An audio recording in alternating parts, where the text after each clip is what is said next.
Bien, amigos, en los años 50, República Dominicana era muy asidua radiodifusora o radioescucha de emisoras cubanas. Por tanto, algunos programas de Cuba se hicieron famosos, sobre todo en el sur del país,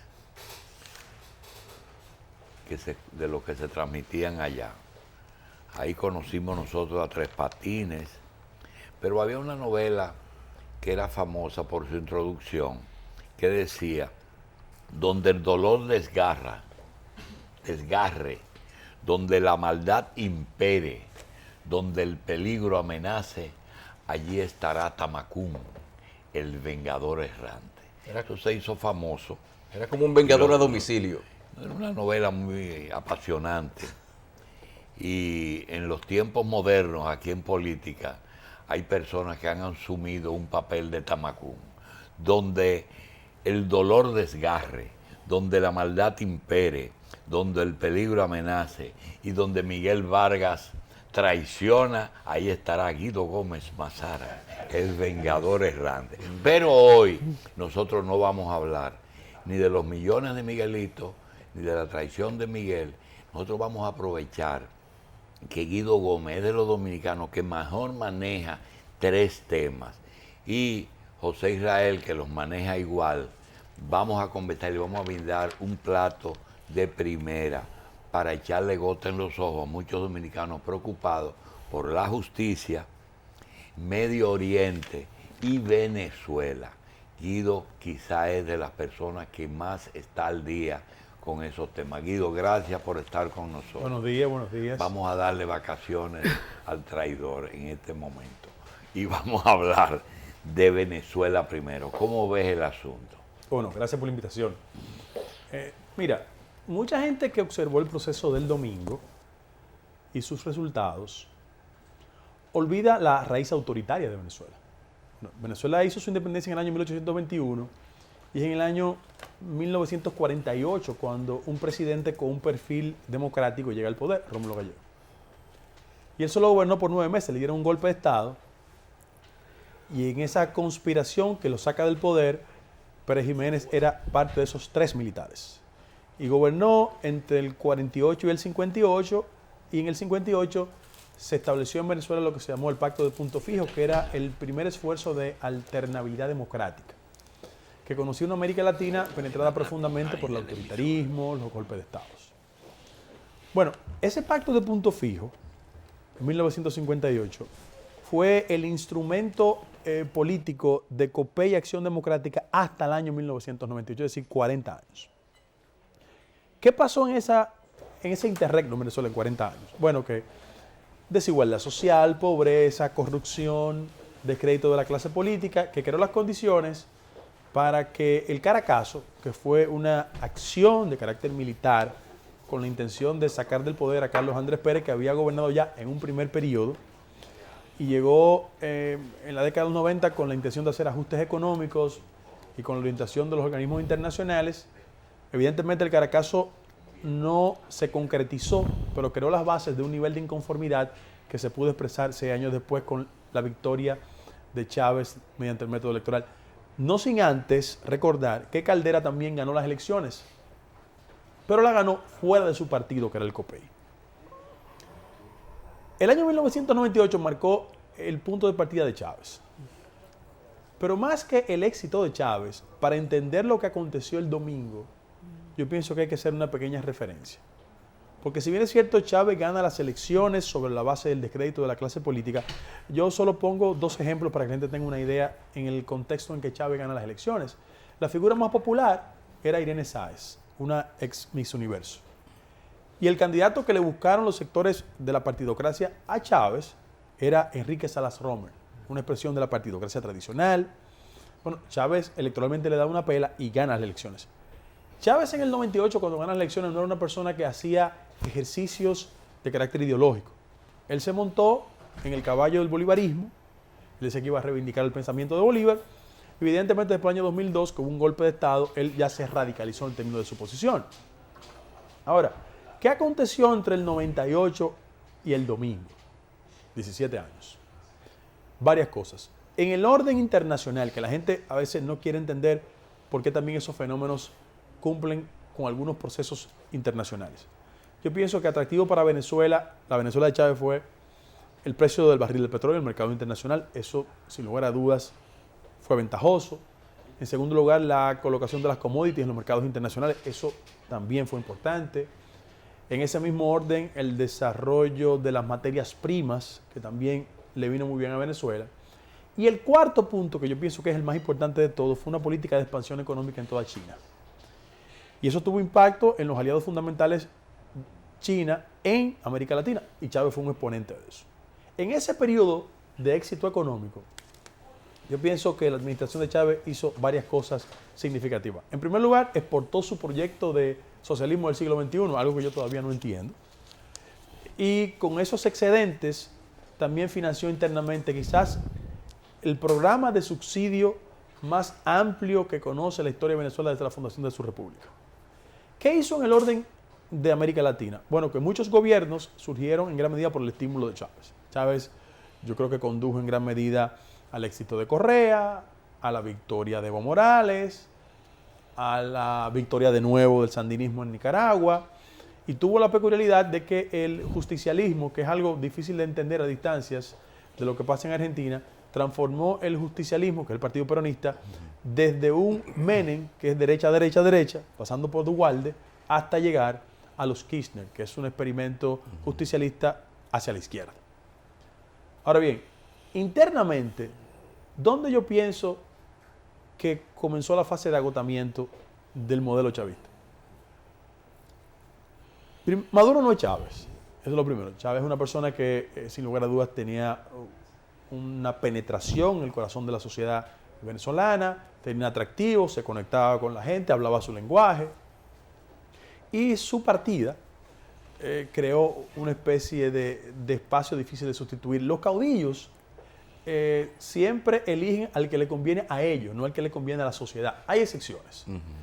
Pero el presidente Maduro, y me merece todo el respeto del mundo, yo pienso que no tiene ni el vuelo intelectual, ni la conexión popular, y ese atractivo que en algún momento caracterizó el ejercicio de Chávez.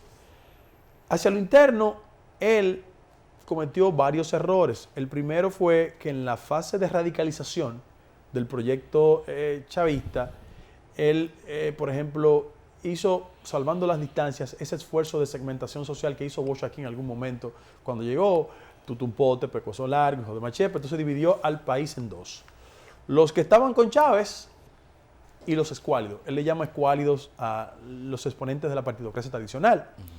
En ese ejercicio, él también desacreditó a Acción Democrática y COPEI. Por ejemplo, el partido que tiene mayor arraigo en Venezuela se llama Primero Justicia, que es el partido de Enrique Capriles Radonsky, que es un partido que su base social y su simpatía es históricamente los hijos de Acción Democrática y COPEI. Pero como la marca partido estaba tan dañada, y la dañó Chávez inteligentemente, Maduro también, ellos buscaron un partido alternativo, que se llama el Primero Justicia, que casi gana las elecciones, porque Enrique Capriles Radonsky, hay que recordar, que perdió, entre comillas, por 1 punto y tanto por ciento de Maduro en el último proceso. Yo pienso que acciones de carácter política interna muy equivocadas, como perseguir a presos políticos, en el caso de Leopoldo López, que está todavía detenido, y otros. En las cárceles venezolanas hay 75 personas que tienen la categoría de presos políticos. ¿Qué fue importante? En el año 2005, la oposición cometió el error de no participar en las elecciones de medio término, bajo la tesis de que no había condiciones creadas. Y en el 2010, cuando participó, no lo hizo con la efectividad de construir un bloque unitario. Y se fundó lo que se llama el MUD, la Mesa de Unidad Democrática. ¿En qué consiste eso? Lo que hizo la oposición fue que se unificó alrededor de llevar candidatos comunes en todas las demarcaciones. Y eso, aunque todavía tiene el germen interno de quién podría ser el candidato de la oposición hacia el futuro, creó las bases para una armonía en el marco de la oposición. Resultados, una barrida de la oposición. Una barrida significativa que se puede expresar en dos direcciones. Aquí la gente, quizás porque no maneja el contexto constitucional de lo que han sido las reformas bolivarianas, como le llaman ellos, pero a partir del día 6 de enero, cuando ellos comienzan su ejercicio congresual, allá le llaman la Asamblea Nacional, va a pasar lo siguiente. como ellos rebasaron el concepto de mayoría simple, solo con 84 se obtenía mayoría simple. Ellos tienen una mayoría calificada. Con mayoría simple ellos tenían la facultad de hacer 3 cosas importantes. La mayoría simple significa la posibilidad, en primer lugar, de que cuando el presidente de la República salga por más de 5 días, necesita la autorización de la Asamblea. En ese mismo orden tienen la facultad, por ejemplo, de los ministros interpelarlo.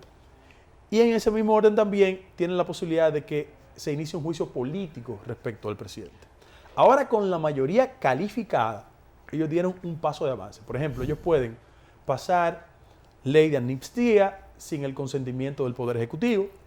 Tienen la posibilidad, por ejemplo, de hacer un juicio ya de carácter político. Y lo más atractivo para la oposición es un referendo revocatorio. Que todo parece indicar que eso en gran medida, si la oposición se maneja con cuidado, con inteligencia, con racionalidad y con un liderazgo unificado en el marco de la diversidad, pueden crear las condiciones para que el presidente Maduro sea sometido a un referendo revocatorio. Mucha gente está muy satisfecha en América Latina por el caso de Venezuela. Y yo, que soy una persona que tiene valores democráticos, yo pienso que el chavismo evidentemente se desbordó.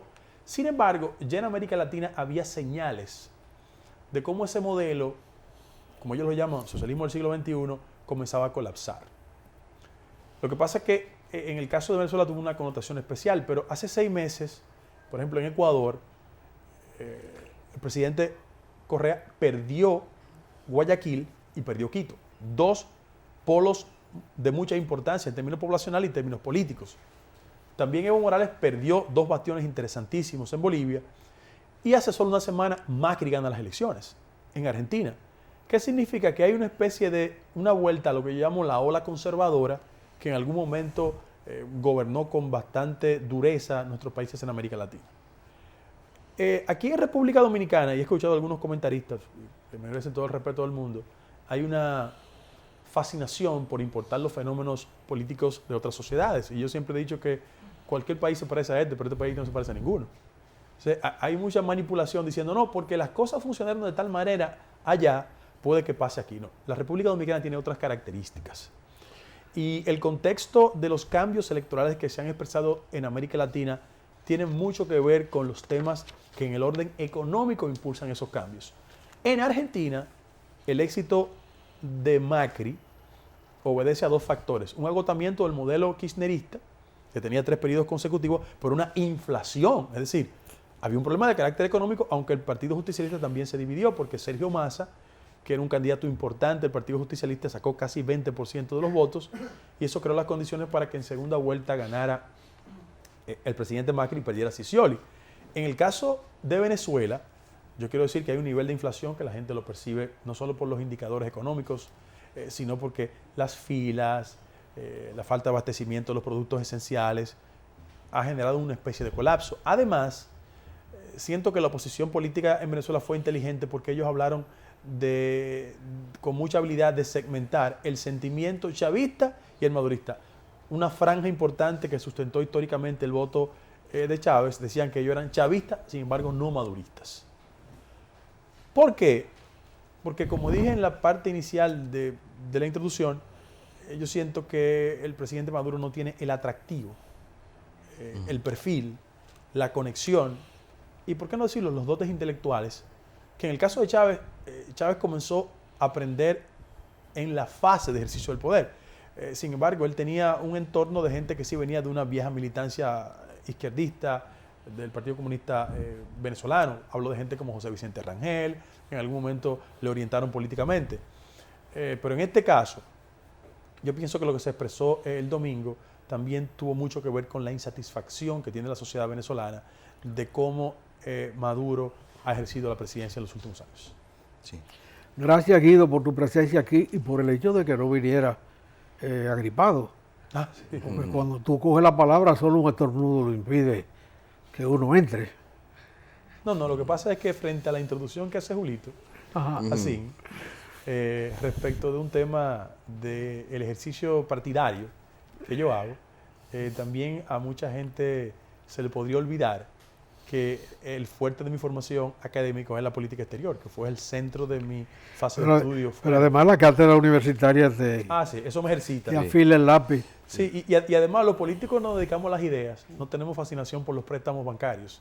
Entonces eso nos da mayor posibilidad de pensar. de pensar. Guido, está viendo esta descripción como tú la haces. Tú atribuyes gran parte de lo que sucedió en Venezuela a la concentración de fuerzas de la Unidad Democrática y también el desgaste del modelo. Vamos a ver entonces las razones del desgaste de ese socialismo del siglo XXI. Pudieron haber sido inducidas por fuerzas externas, porque Maduro vivía diciendo que había oligarquía, burócratas, que eran gente que fueron los que ocasionaron, que era el desabastecimiento, las colas en los supermercados, que dice que todo fue parte de un plan. ¿Fue realmente parte de un plan o fue consecuencia de un desgaste de un modelo económico basado en un asistencialismo en base a un recurso natural, petróleo, que se abarató considerablemente? Bueno, yo te voy a dar un dato, porque la gente tenga una idea. Bueno, José es un histórico militante de la izquierda, una década importante del país, 60, de los 70, de los 80 en el país, pero yo cada vez que escucho ese argumento de labios del chavismo, pienso mucho en los argumentos que usó Fidel Castro en su momento. Los dirigentes políticos en América Latina tienden mucho a subestimar la inteligencia de la gente. O sea, así como en algún momento el tema del embargo fue una excusa que usó la dirigencia política cubana, yo creo que en este momento, cada vez que Maduro o el mismo Chávez esgrimía el tema de la conspiración de los grupos oligárquicos, era también una excusa de carácter política para justificar la ineficiencia de la gestión económica, en este caso de Venezuela. Mira por qué. Yo hablé del boom del petróleo, la colocación de las commodities y sobre todo las cosas, por qué no decirlo, la expansión de la economía china. ¿Cuál fue el problema? Que las reservas de esos países que crecieron en la última década no fue posicionada de la mejor manera posible. En el caso de Venezuela y de Argentina, para que tú tengas una idea, Venezuela tiene reservas por alrededor de 20.000 millones de dólares. Es decir, ellos, así como generaron ingresos, gastaron demasiado en su política de subsidios. ¿Por qué? No es el caso exclusivo de Venezuela, es el caso exclusivo de la década de los 90, donde el diseño de políticas sociales tendente a reducir la desigualdad y a combatir la pobreza terminó siendo un instrumento de captar votos. Cuando tú vas a Brasil y dices, bueno, la política de cero hambre, y tú vas, por ejemplo, a la misma Venezuela, la política de subsidio, en Argentina, yo te doy este dato, 92% de las personas que viven en la provincia de Buenos Aires no pagan energía eléctrica porque la política de subsidio del gobierno central se la financia. O sea, es un estado de locura. Y en el caso de Venezuela también eso se replica. Quiero mantener el análisis en función de esos escenarios, sí, porque también en el caso de la República Dominicana y de otros países, las políticas de combate a la pobreza terminan siendo centro de captación de potenciales electores. Entonces, yo, por ejemplo, tuve en las últimas elecciones en las que participó Chávez, fui como invitado con un grupo de dominicanos, y yo veía lo siguiente. Era un escenario como dantesco, ¿no, José Israel? Él venía de un acuerdo con China, de efecto electrodoméstico, entonces tú veías a Chávez en las caravanas y veías a la gente repartiendo abanicos, televisores, clientelismo, puro y simple. Y eso, sin lugar a dudas, se habrá de agotar porque las fuerzas y las modalidades económicas que le dieron el gran salto a esa economía se han reducido sustancialmente. Entonces, ¿cuál es la excusa? El cerco y los grupos oligárquicos. Mira lo que pasa.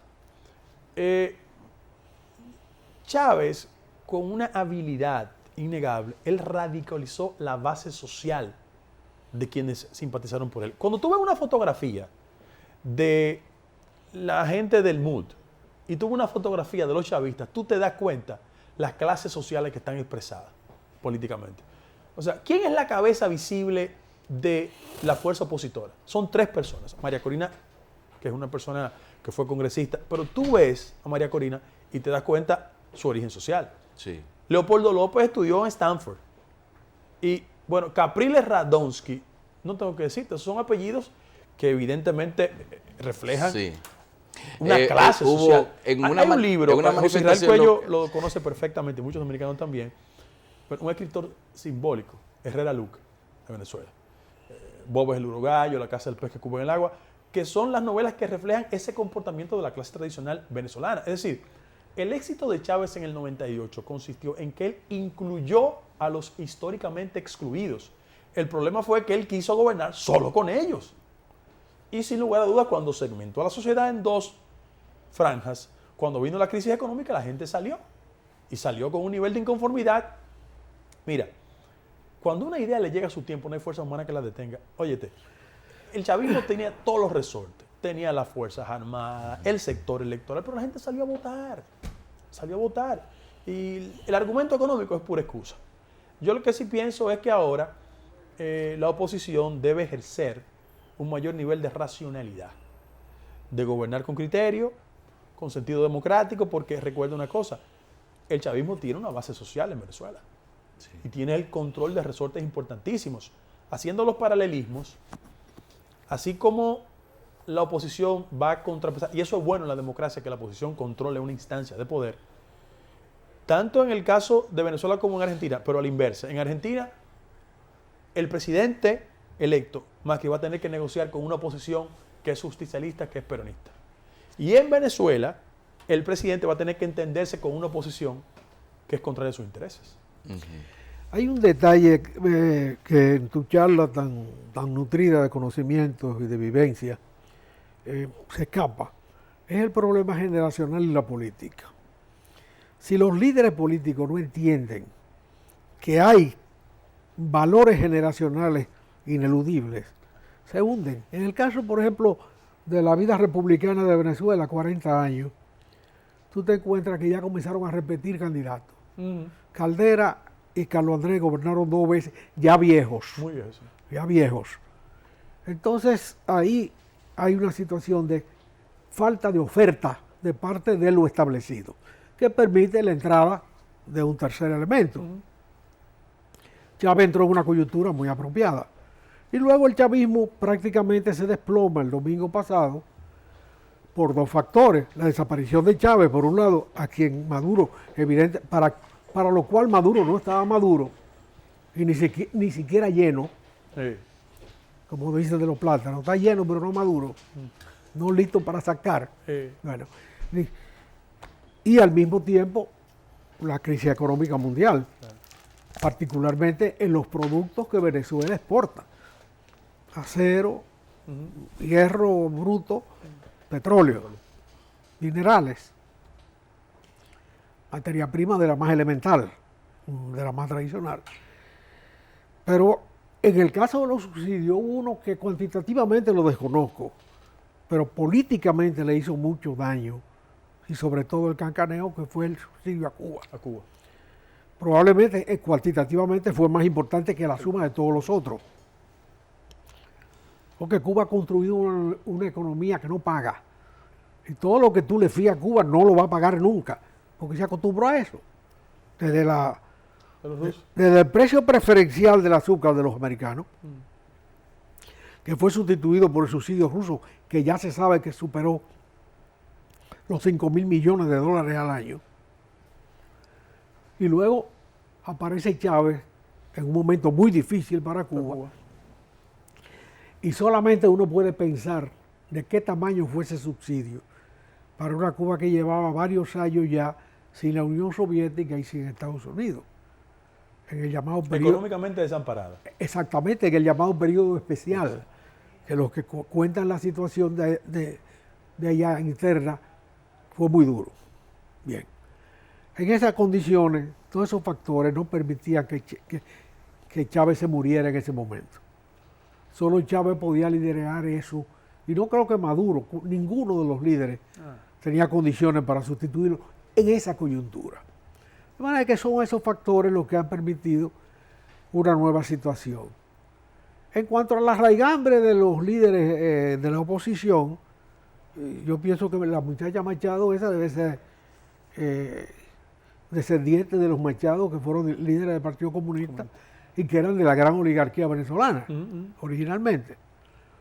Probablemente es así. Ellos tienen sus propias ideas, tienen sus propios conceptos de la política, tienen mucha dispersión ideológica, pero han presentado una alternativa y han logrado un triunfo político ejemplar, porque le han dado la batalla institucional dentro de un manejo constitucional muy apretadito. Ellos ejercieron y muy blindado. Yo he dicho, una resistencia interna inteligentísima. Sí. Muy inteligente. Ellos no plantearon la subversión, no plantearon nada de eso, y lo condenaron a su cárcel, y en su cárcel se meten. Y el único problema, José, es hacia el futuro, cómo ellos pueden articular una candidatura presidencial unitaria, porque ahí vienen los egos, ahí vienen los conflictos propios de la lucha política. Desde mi punto de vista, yo siento que Enrique Capriles ha marcado un proceso. Sin embargo, Leopoldo López sigue creciendo en el seno de pero hay una educación política interna en Venezuela muy vieja. Tú mencionaste el pacto de punto fijo. El pacto de punto fijo no fue solamente una garantía de alternatividad, como hicieron los colombianos, en que uno se sustituía al otro al margen de las elecciones. Sí. No, se sustituyeron porque ganaban las elecciones. Sí. Pero en realidad el pacto de punto fijo acordó llevar una sola candidatura contra la candidatura que presentaba Pérez Jiménez, y ganaron por un partido que tradicionalmente estaba muy separado de Acción Democrática, pero con los votos de Acción Democrática. Y así pudieron desplazar a Pérez Jiménez. O sea, hay una tradición venezolana en el manejo de la institucionalidad a partir de punto fijo, que naturalmente Chávez se acogió a ella. Claro. A pesar de que se levantó en armas, llegó al poder por votos. Vía electoral. Exacto. Y esta gente han dado ahora una muestra de que ese camino es seguro, de que se puede hacer, de que tú puedes conquistar la voluntad popular desde abajo y lograrlo. Pero yo pienso que el desafío hacia... A mí me preocupa en América Latina la actitud respecto al caso de Venezuela en dos direcciones. La primera es la posibilidad como demócrata de que las cosas salgan bien en el marco de la diversidad. Pero también, José, me llama mucho la atención el silencio cómplice de muchos gobiernos que en América Latina, vía Petrocaribe, han sido silenciados frente a la situación venezolana. Fíjate que los líderes que mayor nivel crítico expresaron sobre el proceso como tal, eran líderes europeos, no líderes necesariamente de América Latina. Hay reconocidas excepciones. Porque es muy difícil morder la mano que te da de comer. Sí. Los vietnamitas lo decían más simple, más entendible. No puedes mear en la vasija donde has de beber. Sí, claro. Cuando se le hablaba de las relaciones con la Unión Soviética, y dependemos de sus armas. Sí. Sin embargo, los valores democráticos hay que defenderlos independientemente de las características. Estoy de acuerdo contigo, pero es muy difícil separar las dos cosas. Claro. Y para toda América Latina, para todos los que fuimos beneficiarios de esa situación, la relación con Venezuela era muy complicada. Sí. Criticarle su manejo democrático y cogerle el dinero era pesado. Eso es escupir en la cara. Y particularmente en la República Dominicana, donde estamos como la arepa, con candela arriba y candela abajo, candela favorable. Sí, claro. ¿Cuál? Por un lado, Chávez hizo Petrocaribe, desarrolló Petrocaribe, que es una proyección del Acuerdo de San José, una extensión. Pero por el otro lado, la emigración venezolana ha sido para este país providencial. La cantidad de capital venezolano que ha llegado aquí no registrado es realmente... Muévete en las plazas. Exactamente. Sí. Es impresionante, y en el desarrollo turístico, en muchísimas actividades. Claro. Y es bueno también, estas cosas también, ahora que está mencionando el tema de la incidencia local de la situación en Venezuela, uno se pone a pensar qué es lo que va a pasar en cuanto a la relación de ambos países, incluso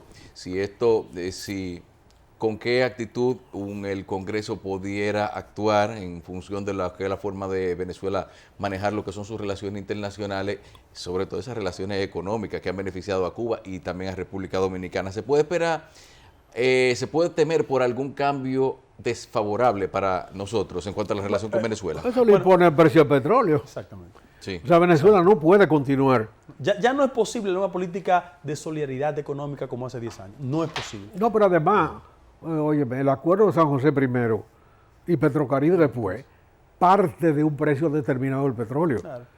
Es a partir de $100 el barril. Verifica hoy que la situación cambia. El petróleo. Verifiquen hoy cómo anda el petróleo. 37. 37.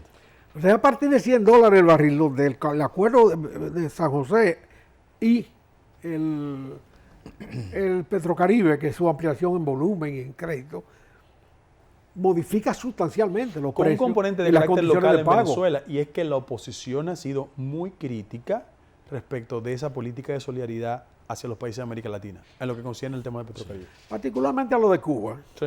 ¿Qué es lo que más le perturba a ellos? No, y lo que políticamente era más empleable.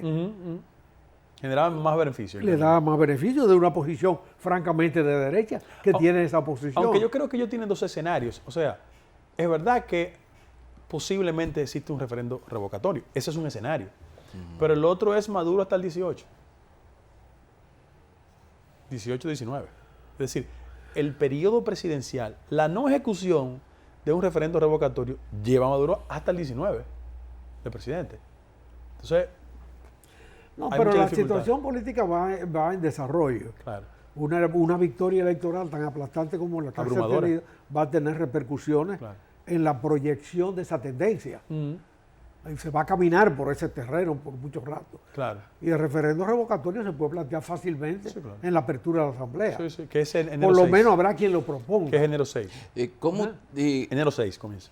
Esa declinatoria de ese socialismo del siglo XXI, Venezuela, Ecuador, Bolivia, vamos a decir también Argentina, ¿no cree usted que tiene que ver de cierta manera con una decadencia relacionada con la continuidad? Recordemos que Correa ya tiene reelecciones consecutivas, Evo Morales. Mira, yo creo, bueno, José es una persona que tiene muchos más elementos que yo para hablar de este tema, pero lo que yo pienso es que cuando en la década de los 60 y de los 70, los conceptos de guerra de guerrilla y la noción de exportar esa revolución en toda América Latina, era el método de la acción violenta.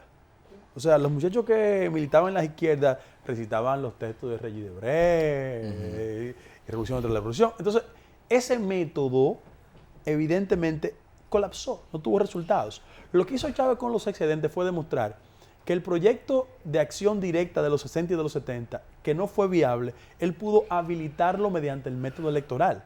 Porque la mayoría de esa gente viene de militancia política de izquierda. Viene Correa, vienen los Kirchner. Oye, todavía en Venezuela, Douglas Bravo está vivo. Douglas Bravo está vivo.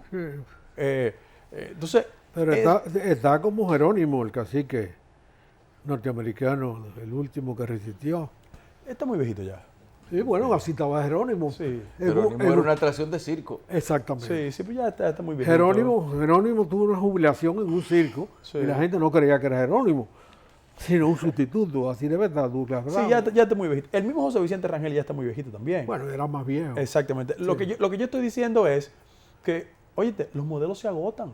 Y lo que ha pasado ahora es que se ha agotado el modelo. Fíjate, cada proceso tiene su vida propia, independientemente de la concomitancia y las simpatías recíprocas que haya tenido uno con otro. El modelo de desarrollo de administración de Correa era un modelo muy maduro, muy bien llevado. Recuerda que Correa fue ministro de Economía del gobierno anterior, ganó su candidatura y impuso una transformación radical en Ecuador sin las demagogias y el populismo exacerbado de Venezuela. Pero José, también sin los excedentes financieros que tenía Venezuela. Y logró un desarrollo impresionante en infraestructura. Pero ahí viene la perturbación del político. Generar una reforma constitucional para tener reelección sin límite tampoco es bueno. Pero y él anunció que no va. Él no va. Sí. La garantizó probablemente para un sustituto. Ahí viene el problema. ¿Quién va a ser el sustituto? El sustituto puede ser cualquiera porque ellos no están en la crisis que está Venezuela. Claro, claro. Ni nada, no hay comparación posible. Pero salvando las distancias, mira lo que pasó Chávez en el contexto de una enfermedad, como cuando elige, no lo hace bien. Exacto, no lo hizo bien, pero no es lo que caracteriza el gobierno de Ecuador. No, imposible, hay distancias. Uno cree que quizás Correa Chávez es un hombre bien formado, bien entrenado, bien preparado. Maduro no. Ni Maduro ni... Oye, porque la gente no se le va que Diosdado pierda la presidencia de la Asamblea. Sí, con estas elecciones del domingo. Sí, sí. Que es el segundo a mando y es el hombre... Probablemente Diosdado no ganó su demarcación. Lamentablemente la ganó. lamentablemente la ganó. No creo que lamentablemente, creo que es bueno que esté ahí. Es bueno que él represente el retiro, el repliegue, porque desde fuera es más fácil hablar. Exacto. Ellos van a tener que reinventar muchas cosas hacia lo interno. Por ejemplo, ahí hay un muchacho que se llama apellido Jawa, que fue canciller, Elías, que fue canciller, que él compitió contra Capriles Radonqui en el estado Miranda y casi gana. Bien formado, no es radical, es una persona con mucha elaboración, lo tiene en bajo perfil, no sé cuáles son las razones, a lo mejor es los celos propios de los líderes, de los dirigentes que... Y el veto cubano. Porque sobre todas las cosas Maduro es la legitimación de una voluntad que nace en La Habana. Y Jawa no era así. Maduro era el hombre que los cubanos consideraban apto para suceder a... Sí, porque hacía los correos entre Chávez y Castro. Su vinculación era vieja. Con Exactamente. Como canciller. Pero también... No, antes de ser canciller. Maduro también, pero tiene a su alrededor, como usted dijo al principio, también a un grupo de gente brillante. Me vienen los nombres de gente como Aristóbulo Isturi, como el mismo José Vicente Rangel, que son gente... Por tanto, Aristóbulo como José Vicente ya no tienen esa ascendencia. Rangel está fuera del gobierno. O sea, son gente con una brillantez en lo que son gente que saben lo que hay que hacer al frente de un Estado y que incluso si fueron en un momento... yo estoy convencido de que son parte de un grupo. Gente no manda. O sea, la dualidad que tiene mayor ascendencia ahora es la combinación de Maduro y el presidente de la Asamblea, que son la gente fuerte del partido. Eso es lo que tiene mayor arraigo. Que me imagino que con esta derrota electoral van a replantear las cosas. Por ejemplo, la primera dama es una persona que se le presume mucho ascendiente en la administración. Sí. Ella fue el punto de conexión de Maduro con Chávez, fue procuradora y aspiraba a la Asamblea. También ganó. Okay. Y, por cierto, el problema de los narcosobrinos, ¿tú no crees que también fue uno de los temas de campaña? Mira, eso es parte porque tú hablas de Cilia, que es la primera dama, y, oye, también tiene que hablar, le sacaron los sobrinos que eran mañosos. Eso no tuvo tiempo de jugar un papel. No, yo no tengo dudas que la cúpula militar y política en Venezuela se ha corrompido a todos los niveles. Y eso se extiende hasta prácticas de corrupción administrativa, narcotráfico y múltiples actividades. Ahora, eso no creo que fue el factor, la pieza detonante para que la gente votara el domingo como votó. La gente iba a votar como quiera el domingo. Esa es la verdad. Eso fue lo que pasó. Sí, es la combinación de un liderazgo sin la fuerza que tenía el otro en el marco de una crisis económica terrible. Y además de un agotamiento del liderazgo en general, sí, claro, de esa opción de poder. Y además, José, una sociedad que tiene 17 años de confrontación. O sea, el que va a Caracas son marchas constantes. La marcha de la oposición, la marcha del chavismo, la sociedad no se puede gobernar con ese criterio. Yo me pregunto que a qué hora es que trabajan, porque siempre están marchando, siempre están haciendo, yo digo, ¿cómo es posible? Pero el chavismo no se puede, sería un error considerar que el chavismo está agonizando, que va a morir. ¿Qué se le puede reconocer como los logros más duraderos que pudiera decirse que van a tener inclusive que ser seguidos por los opositores? No, mira, yo tengo que reconocer que en el justo balance de la gestión del presidente Chávez y de Maduro hay aspectos que hay que reivindicar. En primer lugar, yo pienso que el tema de conculcar el analfabetismo es un mérito importante en Venezuela que hay que aplaudirlo. Yo pienso que las políticas de sector salud incluyentes, ellos le llaman misiones, los barrios. El que tiene la oportunidad de aterrizar en Maiquetía se da cuenta del nivel de desigualdad social que hay. La pobreza, los barrios. O sea, tú vas a Petares, que es la versión Gualey de nosotros, y te darás cuenta de que hay un proceso de inserción de esos sectores que han sido históricamente incluidos. Eso hay que aplaudirlo, eso es evidente. Y eso genera una basamenta de carácter social y de simpatías electorales. O sea, tú no puedes borrar el chavismo de golpe y porrazo por estos resultados electorales. No. Eso es imposible. Y va a depender mucho de cómo la oposición se conduzca. Si lo hace con prudencia y racionalidad, va a seguir generando simpatía en el seno de la sociedad y la gente votará por un candidato. Ahora, si se disuelven, si se confrontan, si son irracionales, el chavismo puede emerger con un tercer candidato. Lo que yo creo que ya no será posible que Maduro se presente a unas futuras elecciones de candidato presidencial. No, Maduro está fuera de juego. Sí. Está fuera de juego. Es una cuestión de días, de semanas, que se decida su final. Sí, en cualquier país europeo medianamente civilizado resigna. Bueno, el Parlamento es distinto de los países europeos. Claro. O sea, una mayoría categórica como esta llama a un gobernante nuevo. Sí, claro. No es el caso de la Constitución venezolana, Es- donde el candidato presidencial designa el vicepresidente. Sí. El Pero- presidente designa el vicepresidente. Pero también hay un componente, hay una ética de la política a la que todos renunciamos, que hay que reivindicarlo. O sea, cuando una sociedad te patea electoralmente de esa manera, Sí. hay modalidades para preservar la decencia en el marco de la derrota. Es decir, lo que le dijo la sociedad venezolana a Maduro, oye, así no es. Exacto. Gracias, Guido, por tu Gracias a presencia ustedes, aquí. gracias. Podemos pasarnos la mañana Claro, hablando, claro, con mucho gusto. pero tenemos para eso que irnos a tomar un café por ahí. Gracias, Muchas Guido. gracias. Buenos días. Cada domingo, Revista Electoral 2016, un compromiso con la democracia. Candidatos, partidos, programas, propuestas, concertación electoral, debates, actividades y concursos por región y por circunscripción.